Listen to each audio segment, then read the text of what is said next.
student. This is for communications digital media class. I am interviewing Shauna Hurley, an ER nurse that I've worked with at Essentia Health for, well, I've been here 16 years. Shauna is an awesome nurse. She's been here for how long, Shauna? 25 years. 25 years. And in the ER. Yes. And so the topic that we're going to cover just briefly is dealing with conflict in the workplace. Like both Shauna and I have dealt with tremendous amounts of like challenging patients, coworkers, and working in the emergency department.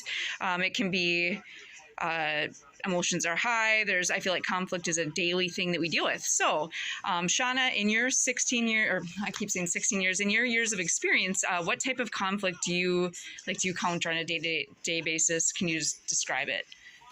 There's a lot of conflict between doctors, nurses. Oh, yep. There's also conflict with patients. There's also a lot of conflict with patients' families. Yep. Parents of children. And also, even just ancillary staff, housekeepers, right?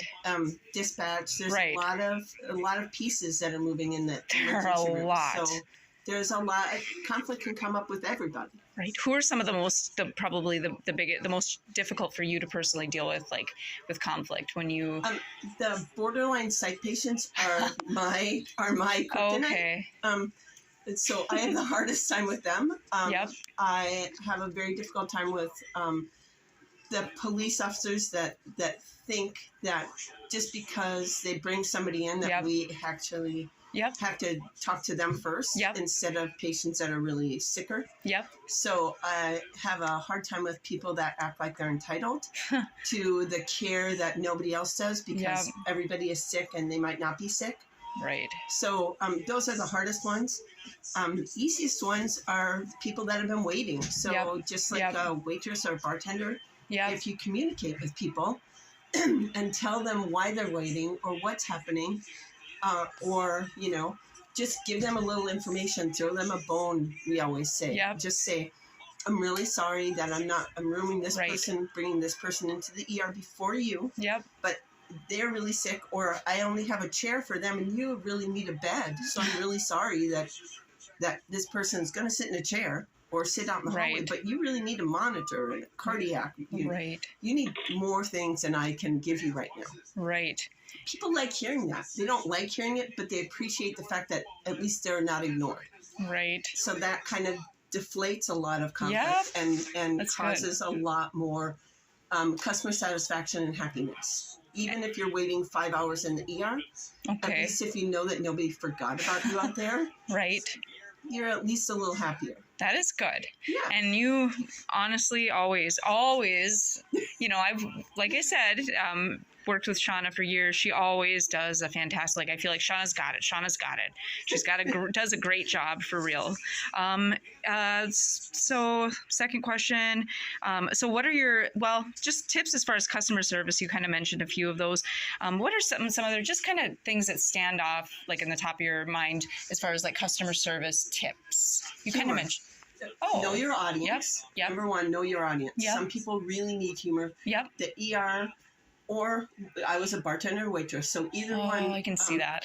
So either one, they really want you to know. You have to say your name. They like to know and use their name.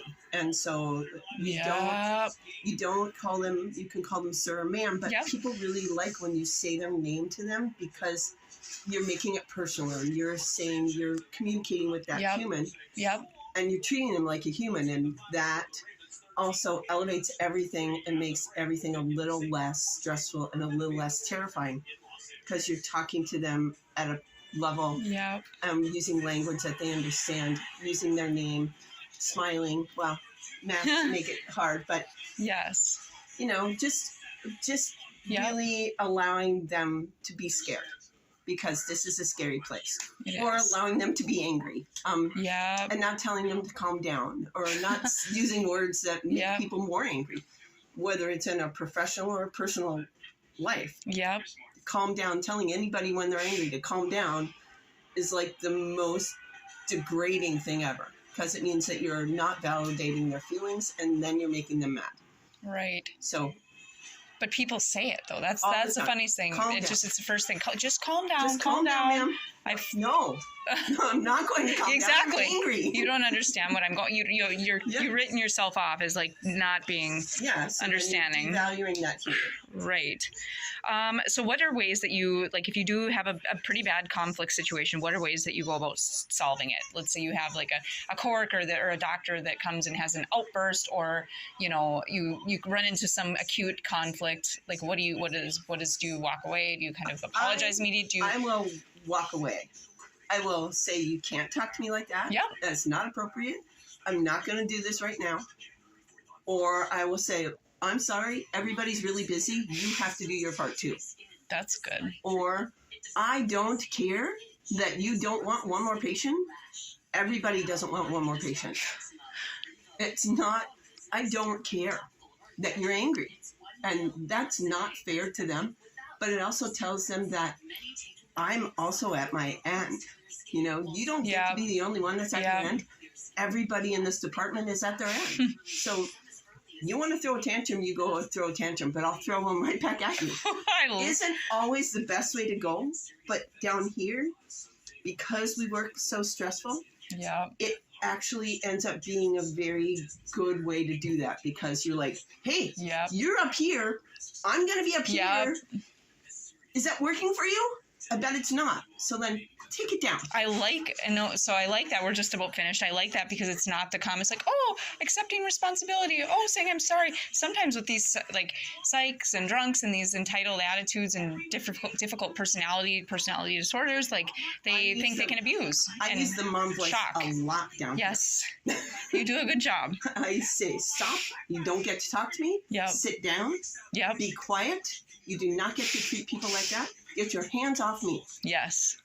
If you firm and set limits are a lot of good ways for people that are not not being accommodating with the rules, societal rules of the hospital, anything like that. We've had people pee and bite and do kind of like things that are just animalistic. Hit upside the head with a wet floor sign. It's horrible. So yes, but.